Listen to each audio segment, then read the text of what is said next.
로마서를 하려고 합니다. 로마서를 같이 공부하는데 아마 빠르면 2주, 조금 더 하면 한 3주 정도 로마서를 같이 볼 텐데요. 이 로마서는 뭐 한 2주 만에, 한두 시간 만에 볼 수 있는 원래 책은 아닙니다. 책별 성경 공부이기 때문에 핵심되는 부분들만 좀 같이 보고 갈 거고요. 더 자세한 것은 나중에 로마서를 전체적으로 함께 강의를 할 때 더 자세한 부분을 나누도록 하겠습니다. 로마서 들어가기 여러분들이 프린트물을 보시면 간단하게 로마서 전체를 한번 훑고 본문으로 들어가도록 할게요. 저자는 누굽니까? 사도 바울입니다. 바울이라는 뜻은 작은 자란 뜻이지요. 바울의 원래 이름이 뭐였습니까? 사울이었습니다. 사울의 이름의 뜻은 그 밑에 나오죠. 본명에 큰 자, 여호와께 구한다 라는 뜻을 갖고 있습니다. 저자 사도 바울은 길리기아 다소 출신의 로마 시민권을 가지고 있는 사람이 이 사도 바울입니다. 사도행전에 보면 이 시민권을 행사했던 경우가 2번 등장하죠. 빌립보에서 한 번 있었고 예루살렘에서 한 번 있었습니다. 베냐민 지파로 나오고 있고요. 10대 초반에 가말리엘 문화의 수학회 교법사가 됩니다. 지금에 비하면 어느 정도 되냐면 서울대보다 더 좋은 대학이 있을까요? 더 있으면 그 대학 갔다고 보시면 돼요. 그 당시에 이 가말리엘 문화에 들어갔다고 하면 그 당시 최고의 율법 그리고 최고의 교법사가 될 수 있는 가장 엘리트 코스에 들어갔다. 그래서 사도 바울이 가장 굉장히 어린 나이에 이 교법사의 위치로 올라갈 정도로 굉장히 천재적인 그리고 굉장히 똑똑한 사람. 여러분들 사도 바울을 한번 인터넷 검색해 보시면 저처럼 말랐어요. 키는 좀 작고 깡 말랐고 머리털이 좀 없습니다. 그러니까 볼품이 굉장히 없는 사람인데 딱 봐도 굉장히 날카로워요. 그러니까 안 좋은 말은 좀 깡이 있다라는 정말 한번 하나님께 딱 집중하니까 이 사람이 물불을 가리지 않는 거죠. 처음에는 어떻게 했습니까? 거꾸로 예수 믿는 사람을 물불 가리지 않고 다 죽이려고 하러 이렇게 달려들었던 사람인데 예수님을 다마스에 만난 다음부터는 완전히 정반대가 됐던 사람이 이 사도 바울입니다. 최초의 교회 선교사입니다. 왜냐하면 사도행전 13장에 보면 안디옥 교회에서 최초로 교회 파송을 받은 교회 선교사로 등장을 하지요. 율법으로는 바리새인이면서 직업은 텐트 메이커. 그래서 텐트 메이커, 우리 선교사님들이 텐트 메이커라고 하면 뭡니까? 자기의 직업이 있으면서 선교사 역할을 감당하는 사람을 텐트 메이커라고 얘기하거든요. 지금 저처럼 목사의 직분을 가지고 선교제로 나가는 분들이 있지만 실제로 목사의 직분을 가지고 선교제에 나가면 선교가 잘 안 돼요. 그렇게 선교 현장이 복음을 전하는데 오픈되어 있는 나라가 많지 않기 때문에 그 나라에 들어가서 살아야 됩니다. 그래서 평신도 사역자들이 자기의 그 노하우를 가지고 그 직분이나 어떤 우리 땅에서 가지고 있었던 노하우를 가지고 그 땅에 가서 살면서 그 땅에 가서 살면서 깜짝 놀랐네. 뭐 떨어져서 살면서 거기 있는 사람들과 교제를 하면서 복음을 전하는 그 텐트 메이커, 그 시작이 이 사도 바울 장막짓기에서 나온 단어이지요. 사도행전 18장에 보면 고린도에서 브리스길라와 아굴라를 만나는데 그 사람들도 텐트를 만드는 사람들이었습니다. 그래서 사도 바울이 이들과 만나서 텐트를 만드는 일을 시작했다는 것이 18장에 나오지요. 예수의 직접 계시로 복음을 받은 자, 이게 왜 중요하냐 하면 사도 바울은 사도일 수 없다라고 유대인들이 이야기를 했기 때문에 갈라디아서에 보면 자기가 왜 사도인지를 이야기를 합니다. 여러 가지로 얘기를 해요. 그런데 사도가 사도일 수 있는 건 뭡니까? 예수님 살아계실 때 예수님께 직접 부르심을 받은 사람들을 사도라고 해요. 그래서 지금 사도가 없지요. 12사도 외에는 사도가 없습니다. 근데 속사도라고 얘기하는데 그것은 사도들의 제자를 의미하는 거지 예수님이 말씀하신 사도들은 그 사도 시대가 끝나면 더 이상 사도라고 할 수 없습니다. 그런 직분이 없고요. 그런데 이 사도 바울은 직접 다메섹에서 예수님을 통해서 부르심을 받았기 때문에 자기는 사도로서 그 인정을 받은 사람이다 라고 복음의 독자성에 대해서, 왜냐하면 사도 바울이 전하는 그 복음이 예수를 통해서 받은 것이 아니라 자기 생각이다, 자기가 가지고 있는 그런 이념이나 어떤 가치관을 얘기하는 것이다 라고 유대인들이 치부를 해버렸기 때문에 그러면 사도 바울이 말하는 이신칭의 자체가 부인돼 버리거든요. 그러니까 이 갈라디아서에 보면 사도 바울 자기가 사도임을 굉장히 강하게 주장을 하는 분이 나옵니다. 기록 연대를 보면 언제 이 로마서가 쓰여지냐 하면 제3차 선교 여행 때 보시면 3차 선교여행은 몇 년 걸렸다고요? 그렇죠, 4년. 좀 늦게 나왔네. 뒤에서 벌써 더 이게 나왔어요. 4년인데 그 중에 3년을 어디서 사역을 했을까요? 어디서? 그렇죠, 에베소에서 사역을 합니다. 자, 그리고 마지막 그 1년 가운데 한 3개월 정도를 다시 2차 선교여행을 가셨던 고린도 지방 가서 거기서 3개월 정도 머물게 되는데, 그 머무는 그 기간에 로마를 향해서 편지를 쓰는 것이 이 로마서입니다.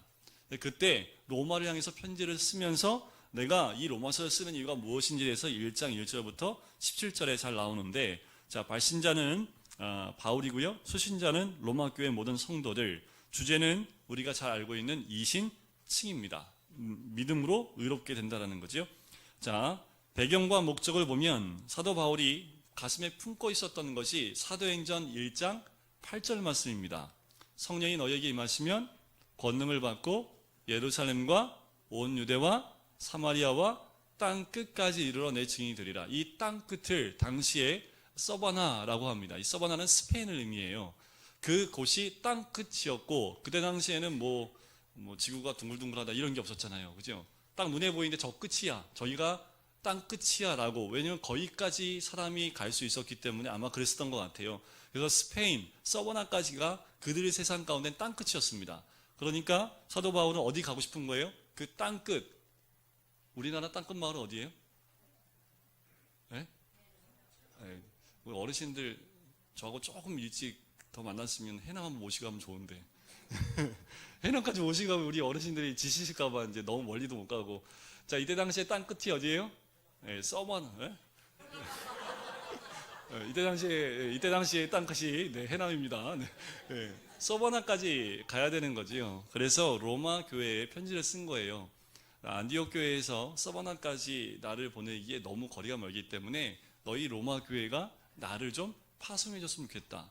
그런데 문제는 뭐냐면 로마 교회는 사도 바울이 세운 교회가 아닙니다. 안디옥 교회는요, 자기가 사역했던 교회지요. 그래서 그 모든 성도가 사도 바울이 누군지 알아요. 근데 로마는요, 모르지요. 실제로 사도행전 28장에 로마에 들어갔는데 이미 예수 믿는 사람들은 이 사도 바울에 대한 소문을 듣긴 했습니다. 근데 어떤 사람인지 모르니까 만나서 복음을 다시 듣는 그 장면이 등장을 하지요. 자, 사도들에게 직접적인 가르침을 받아본 적이 없는 로마 교회에 기독교 신앙의 기본 교리를 체계적으로 설명하기 위해서 이 로마서를 썼다라는 거죠. 그래서 로마서를 보면 굉장히 논리적입니다.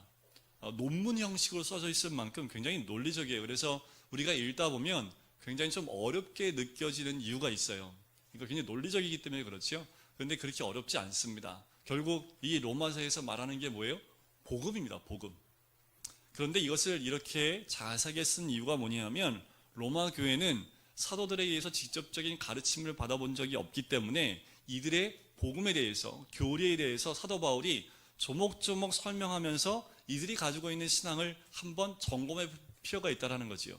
그래서 먼저 편지를 통해서 그들이 가지고 있는 그 신앙과 사도 바울이 전하는 그 교리와 어떤지를 이가 사도 바울이 편지를 통해서 먼저 점검하려고 하는 그 의도가 있었다라는 겁니다. 그러다 보니까 이 로마서는 굉장히 체계적인 교리를 잘 적어놓은 서신으로 유명하지요. 그래서 어떻게 보면 서신서에 제일 먼저 쓰여진 서신서는 아닌데도 제일 먼저 위치하게 되지요. 세 번째로 보시면 유대의 율법주의적 신앙을 교정하고 유대인과 이방인 간의 바른 관계를 설명하기 위해서다. 그래서 로마서 보면 특별히 9장부터 11장까지는 유대인의 구원에 대한 부분도 나와요. 그리고 로마서는요, 이방인 그리고 유대인 이 전체를 다 다루면서 이방인의 죄에 대해서 먼저 얘기하고, 그렇다고 유대인은 어떠냐? 유대인도 죄인이다. 그러니까 우리 전체 다는 다 죄인이다. 우리가 다 죄인이니까 누가 필요해요? 자, 이것이 복음의 능력입니다. 우리가 사도 바울이 쓴 로마서의 가장 핵심은 우리가 죄인이라는 겁니다. 유대인, 너희들이 알고 있는 그 율법이 너희가 죄인이 아니라는 것을 증명할 수 있는 게 없다라는 거예요. 너희가 그렇게 얘기하는 할례, 그 할례가 너희가 죄인이 아니라는 것을 증명할 수 없다라는 겁니다. 보호할 수 없다라는 거예요. 그러니까 이방인이나 유대인이나 다 죄인들이기 때문에, 우리 모두는 죄인이기 때문에 예수 그리스도가 필요한, 그리고 복음이 필요한 사람들이다 라고 설명을 하는 거지요. 자, 특징을 보시면 가장 교리적인 서신입니다. 그리고 두 번째로 보면 논문과 같은 논리적이고 정교한 체계성을 가지고 있고요. 이스라엘에 대한 관심이 많다는 것. 그래서 9장이 과거, 10장이 현재, 11장이 미래, 이스라엘의 과거, 현재, 미래를 함께 다루고 있는 민족적인 서신이라고도 봅니다. 바울복음서 또는 성경의 다이아몬드라고 불리기도 해요. 그래서 어떤 분은 성경이 불타도 로마서만 남아있으면 괜찮다고 할 정도로 이 로마서에 복음의 핵심이 담겨져 있다는 겁니다. 그러니까 이번 한 주간 동안은 로마서를 하루에 한 번씩 읽으세요. 네, 아멘 안 하실 줄 알았습니다. 네. 제가 너무 무리한 네. 대필자, 이것을 대신 썼던 사람, 사도 바울이 옆에서 불러주면 대필 쓴 사람이 더 뛰어난 사람이고요. 이 로마서를 전달한 사람은 16장 1, 2절에 보면 베베로 등장을 합니다. 여자분이었죠. 자, 로마서를 크게 두 부류로 분류를 한다면 1장부터 11장까지가 교리라고 할 수 있고요. 12장부터 16장까지는 윤리적인 것, 그러니까 실천적인 부분이다라고 보시면 돼요.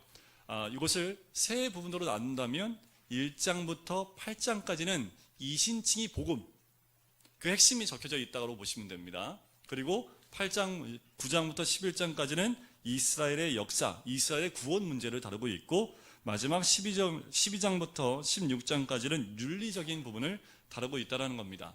사도 바울의 서신의 가장 큰 특징, 모든 서신은 아니지만 거의 대부분의 서신은 앞쪽에 교리적인 것, 그러니까 말씀, 핵심적인 그 교리 말씀을 논리적으로 선포하고 있다면 그 말씀의 근거에서 어떻게 살아야 되는지를 적용적인 부분을 뒷부분에서 설명하고 있습니다.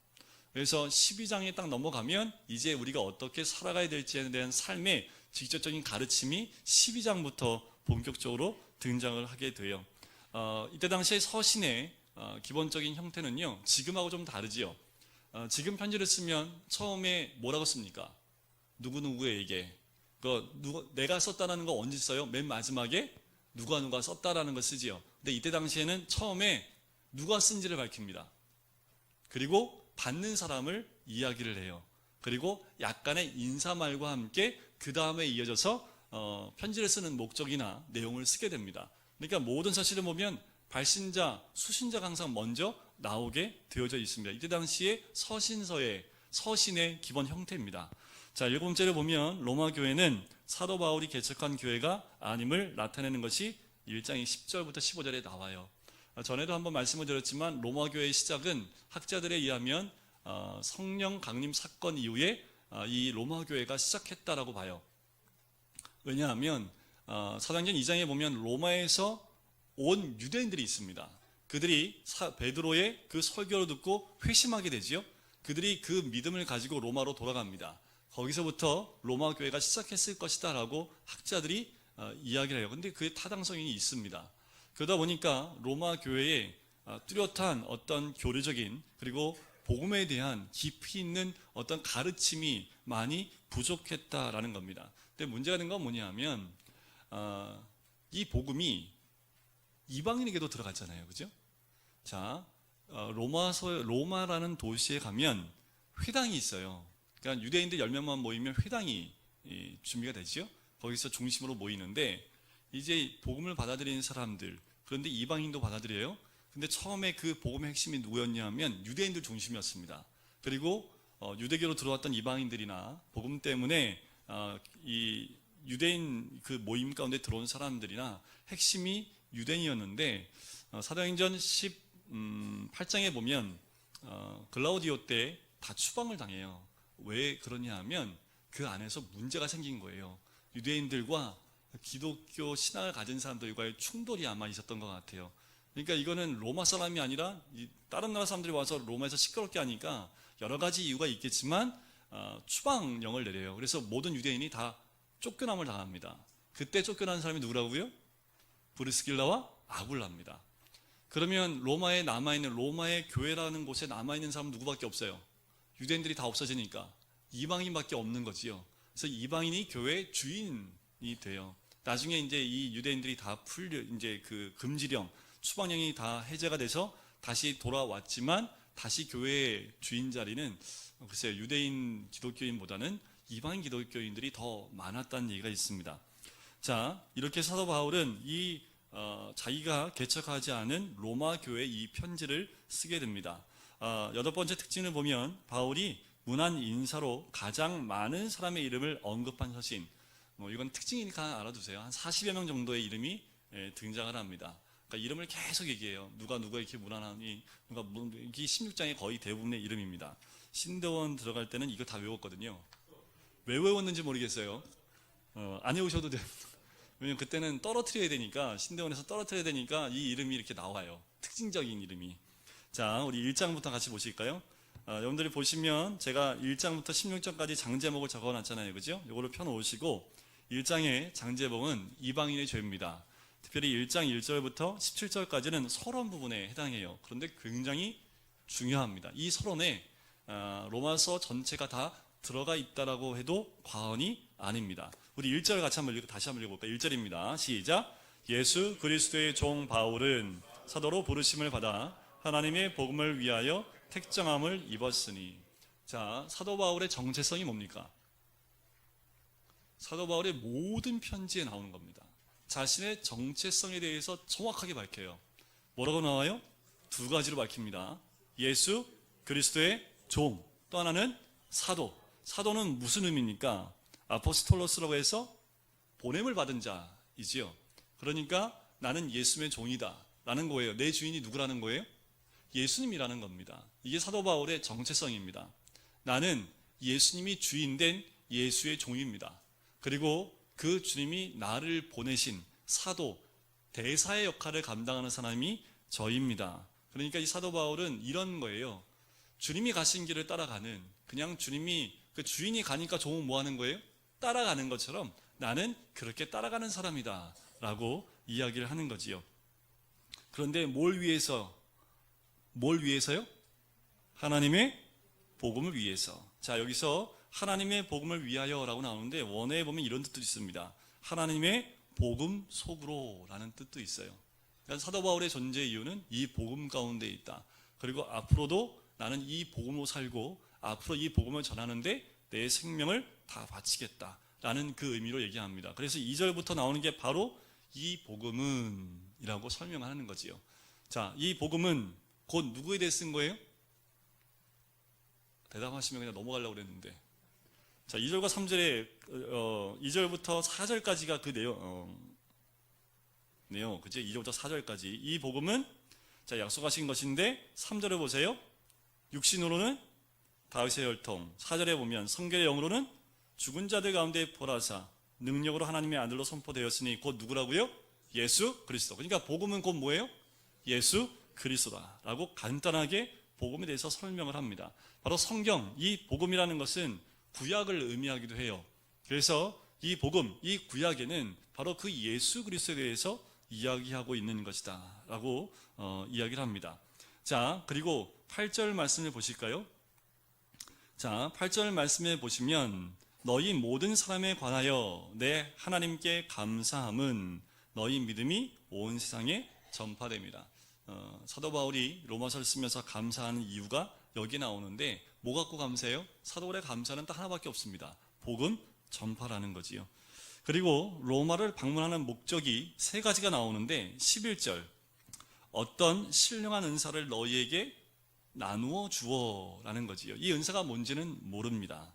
이것이 성령의 은사인지는 모르지만 어떤 신령한 은사를 나눠주는 것이 첫 번째 목적이고 두 번째 목적은 12절 끝에 나오지요. 피차 안위함을 얻으려 함이 두 번째입니다. 세 번째는 13절 끝에 나오지요. 열매를 맺게 하려 함이로되. 이 세 가지의 방문 목적을 설명을 합니다. 그리고 14절 한번 같이 읽어볼까요? 시작. 헬라인이나 야만인이나 지혜 있는 자나 어리석은 자에게 다 내가 빚진 자다. 이 표현이 사도 바울의 사명감을 나타내는 아주 굉장히 철저한 고백입니다. 내가 빚진 자라는 거예요. 이 빚진 것은 언제 다 갚을 수 있을까요? 갚을 수가 없어요. 왜요? 믿는 자나 믿지 않는 자. 자, 보세요. 거기 보면 헬란이나 야만인이나, 야만인에게도 빚진 자면 야만인이 다 이 복음을 듣기까지 이 빚을 갚을 수가 없다라는 거지요. 그죠? 그래서 이 내가 빚진 자다라는 그 마음을 가지고 복음을 전하는 사도 바울의 사명감을 표현하는 것이 이 14절 끝에 나옵니다. 그리고 15절 보면 로마에 있는 너희에게도 복음을 전하기를 원하노라. 이게 쓰게 된 목적입니다. 아까도 목적 가운데 하나가 서버나로 가기 위해서라고 말씀드렸죠. 15장에 나오고요. 지금 여기에는 너희에게도 복음을 전하기를 원하는 것, 그것이 또 하나의 목적이다 라고 설명을 하는 거지요. 16절과 17절은 암송구절입니다. 이 말씀에 이신칭의가 나왔고요. 이 말씀이 가장 핵심적인 말씀이지요. 우리 16절과 17절을 같이 한번 읽어볼까요? 시작. 내가 복음을 부끄러워하지 아니하노니 이 복음은 모든 믿는 자에게 구원을 주시는 하나님의 능력이 됩니다. 먼저는 유대인에게요, 그리고 헬라인에게로다. 복음에는 하나님의 의가 나타나서 믿음으로 믿음에 이르게 하나니 기록된 바 오직 의인은 믿음으로 말미암아 살리라 함과 같으니라. 자, 복음, 그 복음을 사도 바울은 부끄러워하지 않는답니다. 부끄러워할 이유가 없지요. 하지만 지금은 우리가 부끄러워할 이유가 없지만 그때 당시에 이 복음의 핵심이 뭘까요? 십자가입니다. 당시 십자가는 뭐였어요? 죄인을 처형하는 방법입니다. 근데 그 십자가를 자랑한다는 거, 그때 당시에 가장 입에 담기도 어려웠던 말, 그리고 로마 말 가운데는 십자가라는 말 단어 자체가 존재하지 않았습니다. 그만큼 그 단어 자체를 원치 않은 단어였거든요. 그런데 사도 바울은 그것을 부끄러워하지 않은데요. 왜냐하면 이 복음에는 모든 믿는 자에게 구원을 주시는 하나님의 능력이 있기 때문에 그렇다라는 거지요. 믿는다라고 하는 것, 믿는 자라는 것은 전적으로 하나님을 의지한다라는 것을 의미합니다. 자, 17절에 넘어오면 믿음으로 믿음에 이르게 하는 것이 복음인데 여기서 하나님의 의, 이 의는 디카이오스라고 해서 결국은 예수 그리스도를 의미하는 단어이기도 하지요. 자, 오직 의인은 믿음으로 말미암아 살리라 함과 같으니라. 자, 의인은 뭐로 살아요? 믿음으로 살아요. 믿음으로 사는 게 뭡니까? 믿음으로 살면 의인이잖아요. 그죠? 믿음으로 사는 게 뭘까요? 우리는 깊이 이 한 문장을 묵상해 볼 필요가 있는데 이것은 하박국 말씀에 나와 있는 그 말씀을 그대로 인용한 거지요. 이신칭이 믿음으로 의롭게 여기셨다. 그 단어가 제일 먼저 등장했던 것은 아브라함 때입니다. 창세기 15장 6절에 보면 하늘에 있는 모든 별들 다 보여주면서 네 후손이 저 별과 같이 많겠다 했을 때 그것을 믿으니 의로 여기셨다는 말씀이 창세기 15장 6절에 나옵니다. 바로 이 이신칭의의 시작점은 아브라함 창세기 15장 6절부터 시작한다라는 거지요. 자, 그러면 믿음으로 말미암아 살리라. 그것이 의인인데 믿음으로 말미암아 산다는 것이 과연 무엇일까? 우리가 우리의 삶 가운데 믿음으로 산다는 게 뭡니까? 이 부분에 대해서 우리가 우리 각자의 삶 가운데 이 산다는 것, 어떻게 살아야지 믿음으로 사는 것에 대한 물음표와 또한 그거에 대한 답이 어느 정도 있어야지 신앙생활이라는 것이 할 수 있는 거지요. 누가 구원받아요? 의인이요. 근데 어떻게 의인이 돼요? 믿음으로. 그런데 어떻게 의인이 된다고요? 믿음으로 말미암아 사는 거예요. 그 대표적인 사람이 아브라함이라는 거지요. 이제 또 뒤에 가면 아브라함에 대한 얘기가 나오고요. 요 핵심은 이신칭이라는 부분인데 굉장히 여러 곳에 히브리서 10장에도 나오고요. 갈라디아서 3장에도 나오는 이 한 문장입니다. 앞으로도 계속 한번 같이 이 부분은 고민해보고 함께 적용하고 한번 나눠보는 시간을 가지도록 할게요. 18절부터 32절까지는 하나님의 진노 아래는 이방인의 죄에 대한 부분이 나옵니다. 자, 보실까요? 19절을 보세요. 이방인들은 예수님에 대한 이야기를 듣지 못했잖아요. 그지요? 자, 하나님을 알만한 것이 그들 속에 보임이라. 하나님께서 이를 그들에게 보이셨느니라. 창세로부터 그의 보이지 아니하는 것들 곧 그의 영원하신 능력과 신성이 그가 만든 만물에 분명히 보여 알려졌나니 그러므로 그들이 핑계하지 못할지니라. 왜요? 이미 우리가 창조될 때부터 우리 세상 만물 가운데 하나님의 계심을 그들 속에 보이셨다라는 거지요. 그래서 하나님을 모른다라고 말할 수 없다라는 겁니다. 저희 집이 원래 불교였습니다. 짝퉁 불교 아시죠? 진짜 불교 말고 우리나라는 거의 짝퉁 불교잖아요. 그죠? 뭐 이렇게 빨간 글씨로 붙여놓는 게 맞는지 모르겠어요. 원래 불교가 그게 붙이는 게 맞는지 모르겠지만 제가 뭐 불교 잘 모르니까. 그런데 때만 되면 어디 가서 어머니하고 할머니하고 뭐 이렇게 써가지고 와서 뭘 붙여놔요. 뭐 방마다 뭐 이렇게 뻘건 딱지 하나씩. 뻘건 딱지 붙는 거 별로 안 좋잖아요. 그죠? 근데 뻘건 딱지를 방문마다 하나씩 붙여놓고 봄만 되면 뭐 붙여요? 입춘 대길 해갖고 집 들어온 대문에다 하나씩 양옆에 딱 붙여놓고, 저희 형이 저한테는 안 하셨는데 저희 큰 형은 팬티에다가 그 붉은 글씨 적혀 있는 거 있죠? 그거를 이렇게 꼬매가지고 형 모르게 그걸 갖다 이렇게 팬티에 넣어주기도 하시고, 저희 집안이 그런 집안이었습니다. 이 말을 제가 왜 할까요? 제가 그거를 이제 쫓아다니면서 다 십자가 긋고 십자가 긋고 막 예수 그리스도 이름으로 막 그런 것도 제가 많이 했어요. 할 때마다. 근데 지금은 이제 그러게 사라졌지요. 우리 내면 안에는요, 저마다 그런 모습이 있어요. 그런데 그렇게 붉은 딱지들, 부적이라는 것들을 붙이는데 뭔 문제만 있으면 우리 할머니 입에서 나오는 게 뭔지 아세요? 어이구 하나님, 왜 그게 나오는지 난 이해가 안 가는 거예요. 부적은 갖다 많이 붙이시는데 뭔 일이 갑자기 보면 어이구 하나님, 이상하네. 그거 물어볼 수도 없고 할머니한테 왜 어이구 하나님이 나오지? 어이구 부처님이 나와야 되는데 뭐 툭하면 어이구 하나님. 그러지 않으세요? 교회 안 다니는데 사람들이 무슨 일이 갑자기 무슨 탁 오면은 어이구 하나님, 이게 나와요. 교회 다녀본 적도 없어요. 우리 할머니는. 우리 어머니는 어렸을 때 처녀 때 이제 그 천주교를 좀 성당에 다녔던 경험이 좀 있으신데 그 이후에는 다녀보신 적이 없는데, 그러니까 사람들 심리 안에는 뭐예요? 하나님을 발견할 수 있는 그 근거를 이 모든 것 가운데 넣어줬기 때문에 핑계할 수 없다라는 거지요. 그런데 왜 하나님을 발견치 못하냐 하면 21절 끝에 보세요. 미련한 마음이 어떻게 되세요? 어두워졌다라는 겁니다. 그래서 23절 끝에 뭘로 바꿨어요? 하나님의 영광을 우상으로 바꾸었다라는 거지요. 그래서 농경사회에 가면 참 우상이 많아요. 부뚜막 우상은 아주 대표적인 우상이지요. 네, 부뚜막 가면 무조건 거기는 참선하는 곳으로 아주 유명한 곳이기도 합니다. 나무, 하여튼 모든 입구에 있는 나무들은 다 뭔가 주렁주렁 매달려 있었던 나라가 우리나라였던 거지요. 우상으로 바꿔버렸습니다. 자, 그래서 24절부터 32절까지에 보면 불의한 죄에 대한 부분이 나와요.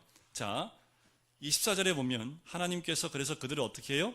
마음의 정욕대로 더러움에 내버려 두사. 또 어떻게 내버려 뒀을까요? 26절 보세요. 하나님께서 그들을 부끄러운 욕심에 내버려 두사. 그리고 28절 보세요. 두 번째 줄. 그 상실한 마음대로 내버려 두사. 그들이 상실한 마음, 이 상실하는 것은 실성했다는 뜻이거든요. 그리고 부끄러운 욕심이 뭘까요? 그 다음에 나오지요. 26절 두 번째 줄에 보면 곧 그들의 여자들도 순리대로 쓸 것을 바꾸어 영리로 쓰며, 27절에 동성애에 대한 부분이 나오지요. 성경엔 분명하게 동성애에 대해서 죄라고 나옵니다.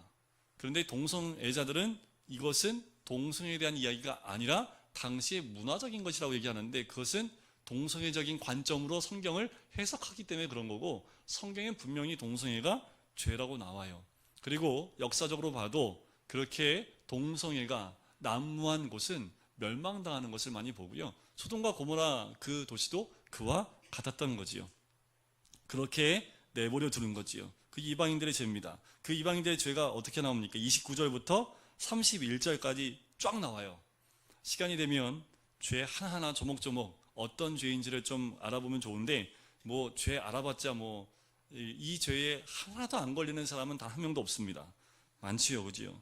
불의, 추악, 탐욕, 악의가 가득한 자요, 시기, 살인, 분쟁, 사기, 악독이 가득한 자요, 수군수군하는 자요, 비방하는 자요, 하나님께서 미워하시는 자요. 하나님께서 미워하는 자면 무조건 다 죄. 그죠? 그리고 능욕하는 자요, 교만한 자요, 자랑하는 자요, 악을 도모하는 자요, 부모를 거역하는 자요. 알았지, 얘들아? 우매한 자요, 배약하는 자요, 무정한 자요, 무지아비한 자라. 이 모든 자들이 어떤 죄에 해당하냐 하면 32절 같이 읽겠습니다. 시작. 그들이 이 같은 일을 행하는 자는 네, 해상에 해당한다고. 다 어디에 해당한 죄예요? 그러니까 다 죽을 죄인이라는 거지요. 이방인이 갖고 있는 모든 죄는 다 사형에 해당하는 죄 가운데 들어간다라는 겁니다. 그래서 이방인의 죄에 대해서는 얘기를 해요. 자, 2장의 장제목이 뭡니까? 유대인의 죄죠. 자, 그러면 유대인, 너희들은 어떠한 사람들인지 한번 보자라는 거예요. 그래서 2장 1절에 보면 그러므로 남을 판단하는 사람아 라고 나옵니다. 자, 2장 1절부터 3장 18절까지의 내용은요, 하나님의 진노 아래에 있는 유대인들, 유대인 너희도 하나님의 진노 아래에 있다라는 것을 이야기하고요, 1절부터 16절까지의 내용은 하나님의 심판을 받을 수밖에 없는 유대인의 모습이 나옵니다. 자, 1절 두 번째 줄 끝에 보면 남을 판단하는 것으로 내가 너를 정죄함이니 판단하는 네가 같은 일을 행합니다. 유대인들은 어떻게 판단을 해요? 하나님 율법 가지고. 이방인들은 다 심판받을 자들, 그리고 그 율법으로 판단하는 사람들이라는 거지요. 자, 어떻게 판단하는지 판단의 기준이 나옵니다. 2절 끝에 하나님의 심판이 진리대로 되는지, 진리대로 심판이 이루어져요. 그리고 뒤에 가면 5절 보세요. 다만 내 고집과 회개하지 아니한 마음을 따라 진노의 날 곧 하나님의 의로우신 심판이 나타나는 그날에 임할 진노를 내게 쌓는도라. 두 번째 심판은 어떤 심판이에요? 하나님의 의로우신 심판의 특징이 있죠. 그리고 세 번째는 6절에 나옵니다. 각 사람에게 행한 대로 보응하시되. 그러니까 심판이 어떻게 이루어져요? 행한 대로. 자, 그리고 네 번째는 8절에 나옵니다. 오직 당을 지어 진리를 따르지 아니하고 불의를 따르는 자에게는 진노와 분노로 하시니라. 그러니까 불의를 따르는, 불의에 따라 심판을 받게 된다라는 거지요. 자, 그 중에 7절 한번 보실까요? 참고 선을 행하여 영광과 존귀와 썩지 아니함을 구하는 자에게는 영생으로 하시고. 자, 이 여기서 말하는 참고 선을 행하여라는 그 말은 선이 뭡니까? 뭐가 선이에요? 길거리 가다가 좀 어려운 사람 도와주는 게 선이지요. 여기서 말하는 선이 뭘까요? 뭐가 선입니까? 뭐가 악이에요? 직선이 선이야, 그지? 뭐가 악이고 뭐가 선입니까? 자, 여러분들 여기서 이 선과 악을 왜 문제가 되냐 하면, 선악을 알게 하는 나무 열매를 누가 먹었어요? 제가 먹었잖아요, 제가. 항상 누가 먹었어요? 그러면 누가 먹었은 거예요? 내가 먹은 거지요. 그러니까 선악의 기준을 누구한테까지 낮춘 거예요? 나한테 낮춘 거예요. 그러니까 나한테 선이면 다 선이에요. 그죠? 근데 나한테 안 좋아. 그럼 다 악인 거죠. 여러분 안 그러세요? 나한테 잘 못해주면 저 사람 악한 사람이잖아요. 나한테 잘해주면 저 사람 선한 사람이잖아요. 여러분들 판단 기준이 나 아닌가요? 자, 선악을 알게 하는 나무의 열매를 먹은 건 뭐냐면, 선악의 기준이 원래 누구한테 있어요? 하나님께 있는 거예요. 그런데 그것을 먹음을 통해서 어떻게 해요? 선악의 기준을 나한테 맞춰버리는 거지요. 그러니까 여기서 참고 선을 행한다는 건 뭐냐 하면, 하나님의 뜻대로, 하나님 말씀대로 행하는 것을 선이다라는 겁니다. 그러니까 우리의 선의 기준을 어디다 둬야 돼요? 말씀에 둬야 되는 거예요. 그러니까 우리의 감정에 따라 선과 악을 구분하는 것이 아니라 하나님 말씀의 기준을 따라서 선과 악을 정해야 된다는 거지요. 그래서 영생으로 하신다라는 말씀이 나오는 겁니다. 또 10절에 보면 선을 행하는 각 사람에게 영광과 존귀와 평강이 있으리니 라고 나오지요. 11절 보세요. 이는 하나님께서 뭐로 취하지 아니하신다고요? 외모로 사람을 취하지 아니하심이라. 그러니까 너무 보이는 것에 너무 많은 것을 이렇게 부으시는 것보다 외모로 하나님이 우리를 보시지 않기 때문에 우리의 내면이 중요하다는 거죠. 왜 이 말씀을 했을까요? 유대인은 내려오는 거예요. 구원은 어떻게 해요? 부모를 통해서 받는 거예요. 왜요? 혈통이 중요하기 때문에 아브라함 혈통이어야지만 구원받거든요. 그러니까 그 혈통은 어떻게 해요? 내가 원해서 받는 거예요? 원치 않아도 받는 거예요. 원치 않아도 받는 거예요. 그러니까 어떻게 해요? 외모로 딱 정해져 있죠. 할례 받았어 안 받았어? 외모잖아요. 그죠? 그런데 하나님은 그걸 봐야 안 봐요? 하나님 외모로 사람을 취하지 않는다라는 거지요. 12절부터 16절까지 나오는 내용은 유대인과 이방인에 대한 공정한 심판에 대해서 이야기를 합니다. 13절을 보실까요? 하나님 앞에서는 율법을 듣는 자가 의인이 아니요 오직 율법을 행하는 자라야 의롭다 하심을 얻느니라. 자, 하나님 앞에서 의롭다고 여기심 받는 사람은 어떤 사람들이에요? 율법을 행하는 사람. 자, 14절을 보실까요? 율법 없는 이방인이 본성으로 율법의 일을 행할 때에는 이 사람은 율법이 없어도 자기가 자기에게 율법이 되나니. 법 없이 살 수 있는 사람들 손 들어보세요. 여기 이 5주 절에 해당하시는 분들이거든요. 한 분도 안 계시네. 네. 15절에 계속 보실까요? 이런 이들은 그 양심이 증거가 되어 그 생각들이 서로 혹은 고발하며 혹은 변명하여 그 마음에 새긴 율법의 행위를 나타내느니라 라는 거지요. 자, 우리 17절부터 29절까지의 말씀은 유대인들의 거짓된 안전의식에 대한 부분이 나와요. 두 가지입니다. 율법과 할례입니다. 자, 이것을 방공호라고 표현을 하는데요. 방공호는 뭐 할 때 필요한 거예요? 전쟁 났을 때, 그죠? 폭탄이 막 떨어질 때 요 방공호에 있으면 어떻게 해요? 안전하지요. 자, 유대인들이 갖고 있었던 두 가지 방공호가 있습니다. 하나는 율법이고 하나는 할례입니다. 자, 여기서 유대인의 거짓된 방공호에 대해서 21절부터 24절에 얘기를 하는데 23절에 보세요. 율법을 자랑하는 내가 율법을 범함으로 하나님을 욕되게 하느냐. 기록된 바와 같이 하나님의 이름이 너희 때문에 이방인 중에서 모독을 받는다 라는 겁니다. 그리고 25절에 보면 내가 율법을 행하면 할례가 유익하나 만일 율법을 범하면 내 할례는 무할례니라. 할례가 전혀 필요가 없다라는 거지요. 유대인의 거짓된 방공 두 번째는 이 할례라는 것을 얘기합니다. 자, 28절, 29절이 굉장히 중요합니다. 우리 같이 한번 읽어볼까요? 시작. 무릇 표면적 유대인이 유대인이 아니요 표면적 육신의 할례가 아니니라. 오직 이면적 유대인이 유대인이며 할례는 마음에 할지니 영에 있고 율법 조문에 있지 아니한 것이라. 그 칭찬이 사람에게서가 아니요 다만 하나님에게서니라. 자, 할례는 눈에 보이는 표면적 육신의 할례가 중요한 것이 아니라 뭐가 중요하다고요? 마음의 할례가 중요하다. 이 말씀은 이미 모세가 했습니다. 신명기 10장과 신명기 30장에 보면 할례는 마음에 할지니라는 표현이 등장을 해요. 이미 모세를 통해서 할례는 마음에 하는 겁니다. 왜요? 몸에 하면 자랑이 됩니다. 마음에 하면요 자랑이 아니지요. 하나님 앞에서 다시 한번 또 깨어지고 부서지는 그 마음이 되는 것입니다. 진정 할례는 마음에 가죽을 베는 할례와 같다라는 거지요. 자, 3장은 그래서 1장의 이방인의 죄, 2장은 유대인의 죄, 3장은 그러면 다 죄인이네요, 그지요? 전 인류의 죄에 대해서 나옵니다. 여기에 죄인과 칭의에 대한 부분이 나와요. 자, 여기서 이제 유대인들한테 야, 너희도 다 똑같아. 야, 너희도 할례 율법 다 소용없어. 그것으로 너희의 구원이 있는 게 아니야. 그러면 이 유대인이 반문을 하겠지요. 첫 번째 반문입니다. 그런즉 유대인의 나음이 무엇이며 할례 육이 무엇이냐. 이게 유대인들이 물어본다는 거예요. 이렇게. 그러면 그 답이 뭡니까? 2절. 나음이 뭐가 있어요? 하나님의 말씀을 맡았습니다. 바로 이 유대인의 질문에 대한 반론에 대한 답변을 스스로 사도 바울이 질문을 던지고 또 답을 하는 것으로 1절부터 8절까지 나와요. 자, 뭐 이거는 좀 넘어가도록 할게요. 중요한 게 이제 9절부터 나오는데요. 자, 9절 한번 보실까요? 9절부터 나오는 이 말씀을 보면 딱 이렇게 나옵니다. 유대인이나 헬라인이나 다 어디 아래 있다고요? 죄 아래 있다라는 거죠. 그래서 로마서가 힘든 게 뭐냐면요, 죄를 얘기하기 때문에 힘들어요.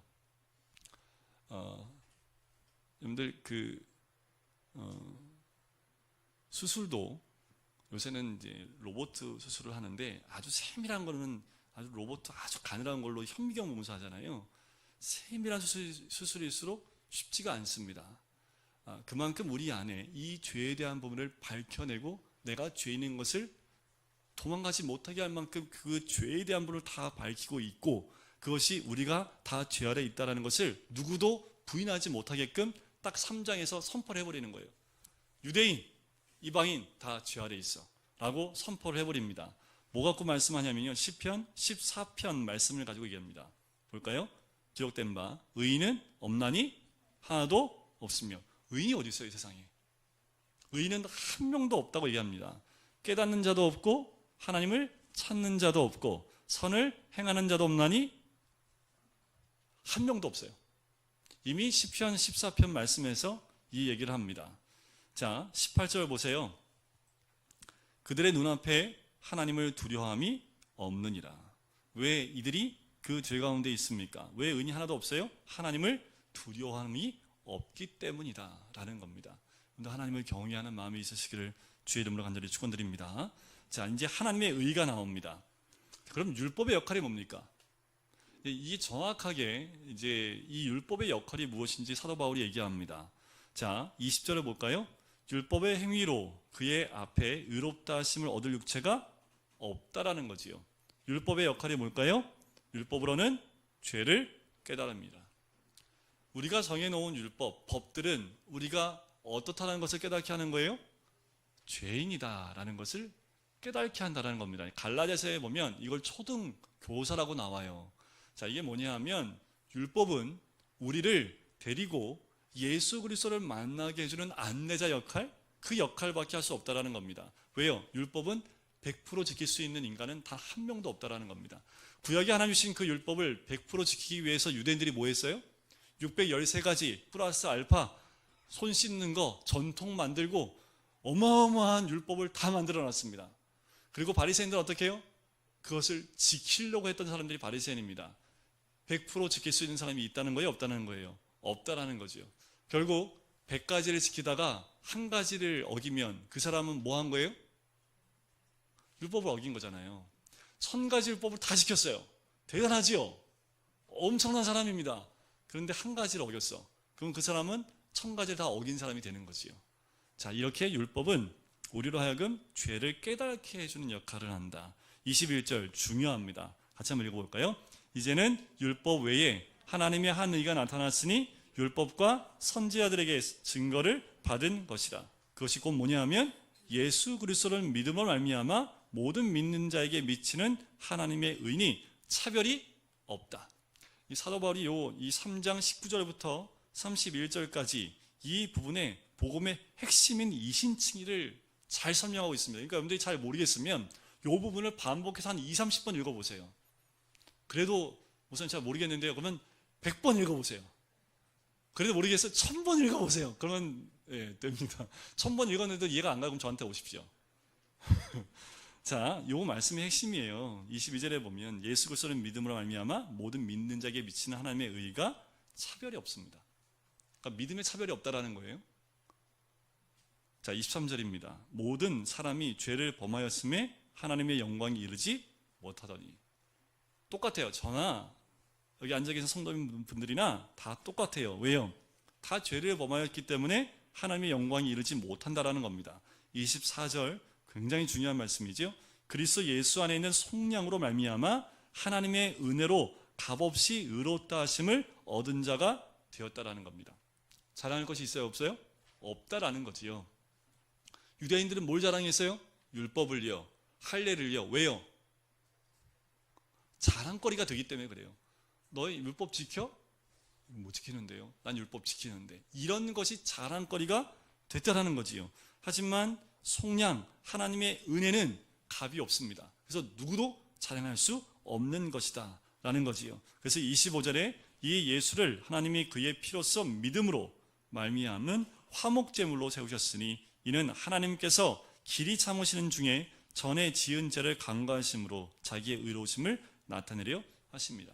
예수님이 화목제물로 그 모든 것을 십자가 위에서 끝내셨다라는 거지요. 속량해 주셨다라는 겁니다. 그래서 26절 끝에 예수 믿는 자를 의롭다 하려 하심이라는 거지요. 우리가 예수 그리스도를 믿으면 그것으로 이제 우리의 모든 죄를 속량하시고 의롭다 여겨 주시겠다라는 겁니다. 28절 그러므로 사람이 의롭다 하심을 얻는 것은 율법의 행위에 있지 않고 뭐에 있어요? 믿음으로 되는 줄 우리가 인정하노라. 자, 우리가 의롭게 되는 건 뭐로 된다고요? 믿음이요, 행위요? 믿음이요. 신앙은 믿음으로부터 출발을 하는 겁니다. 하나님은 다만 유대인의 하나님이시냐 또한 이방인의 하나님은 아니시냐 진실로 이방인의 하나님도 되시느니라.